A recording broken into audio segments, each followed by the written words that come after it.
Hello friends, welcome back to my YouTube channel in medico आयु।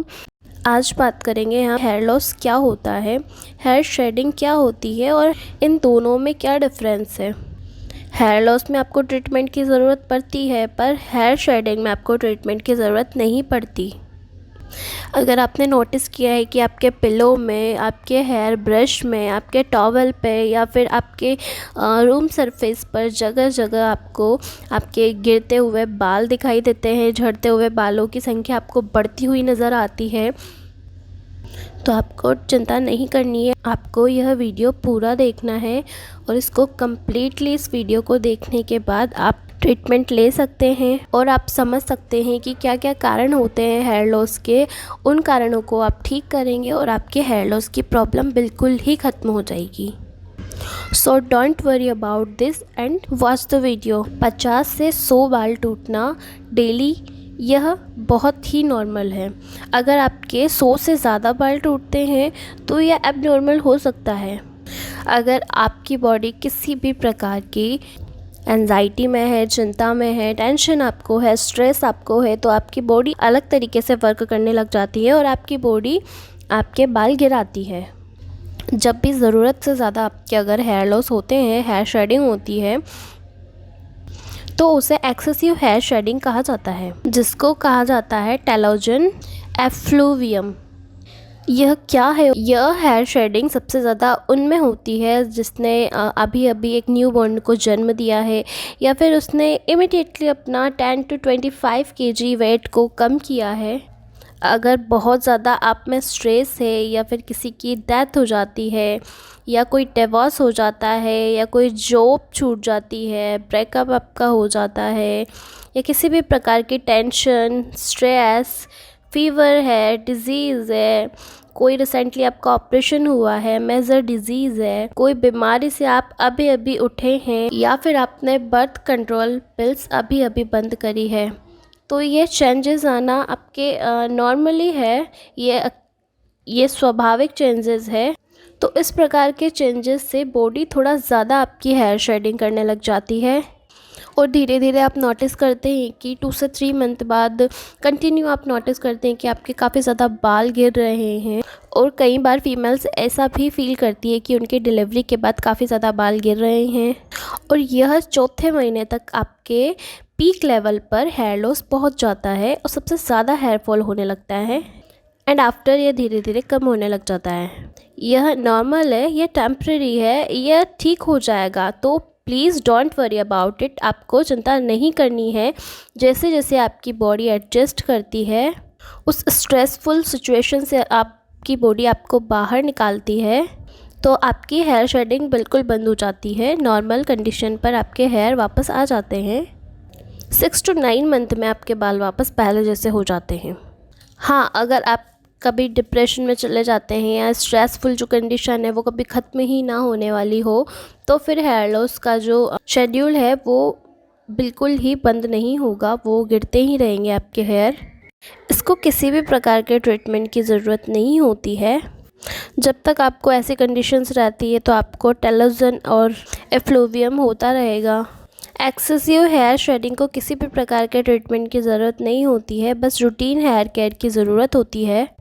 अब hair loss क्या होता है? हेयर लॉस हेयर शेडिंग से अलग होता है, इन दोनों में डिफरेंस होता है। ऐसा कुछ जो आपके बालों को ग्रो नहीं होने दे रहा है और आपके बालों को डैमेज कर रहा है, वह है हेयर लॉस। इस प्रकार के हेयर लॉस को हम एनाजन एफ्लूवियम कहा जाता है। एनाजन एफ्लूवियम बहुत ही कॉमन है। यह बहुत ही कॉमन होता है, जिसे हम हेरेडिटरी हेयर लॉस कहा जाता है। उसमें देखा जाता है बहुत लोगों को होता है। दूसरे कारण एलोपेसिया होता है।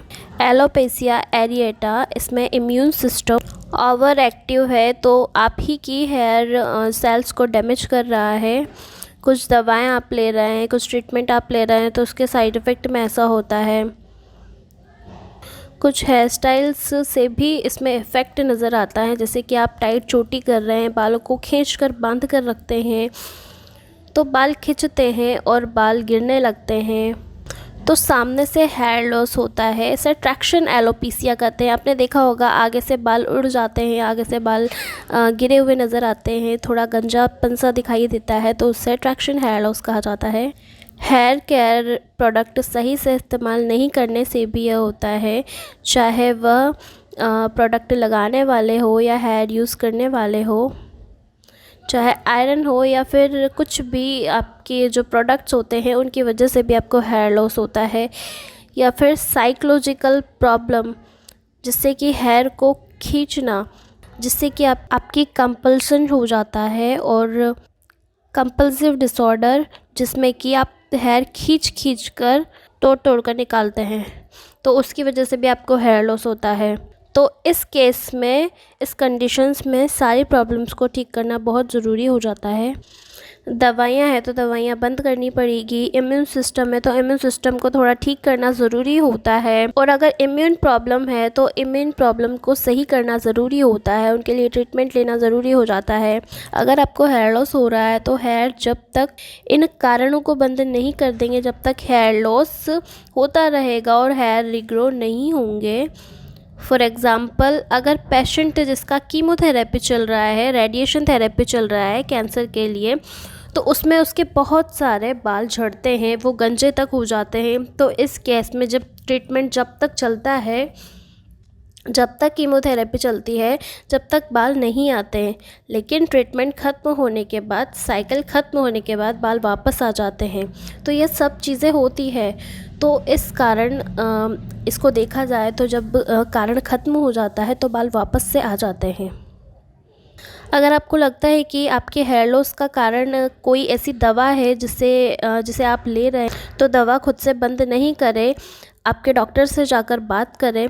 अगर खुद से बंद करेंगे तो साइड इफ़ेक्ट आपको बहुत देखने को मिल सकते हैं, और साइड इफ़ेक्ट में और ज़्यादा आपको प्रॉब्लम्स आ सकती हैं। अगर आपको ऐसा लग रहा है कि आपकी हेयर लॉस हेरिडिटरी प्रॉब्लम है, तो उसमें वुमेंस में होता क्या है, जब तो धीरे धीरे ओवर पीरियड ऑफ ईयर्स, सालों में बाल धीरे धीरे पतले होते जाते हैं, और सामने की हेयर लाइन्स प्रिजर्व रहेगी और पीछे के हेयर जाएंगे, और आदमियों में सामने की हेयर लाइन जाएगी और पीछे से भी हेयर जाएंगे। इसे हेरिडिटरी हेयर लॉस कहा जाता है।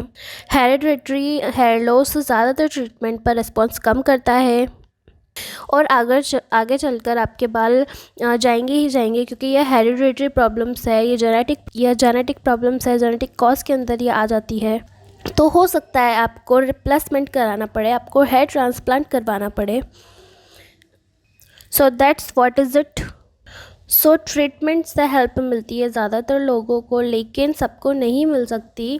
डर्मेटोलॉजिस्ट, स्किन स्पेशलिस्ट और स्किन हेयर नेल, वो ही इसका बेस्ट इलाज कर सकते हैं। उनके पास जाइए, कारण पता लगाइए, क्योंकि कारण जानोगे तो कारण से ही इलाज होगा, और बहुत ही अच्छे इलाज है। मैं डर्मेटोलॉजिस्ट नहीं हूँ, एज ए नर्स मैं आपको ये सब चीज़ें बता रही हूँ। तो आप हेयर स्पेशलिस्ट के पास जाइए और अपना ट्रीटमेंट स्टार्ट करिए, अगर आपको इससे रिलेटेड अगर कोई प्रॉब्लम्स होती है तो। अगर आपको नॉलेज पसंद आती है तो प्लीज़ वीडियो को लाइक, शेयर और कमेंट ज़रूर करना, और चैनल को सब्सक्राइब करना, और नीचे दिए गए बेल आइकन को प्रेस ज़रूर करना फ्रेंड्स। Thank you.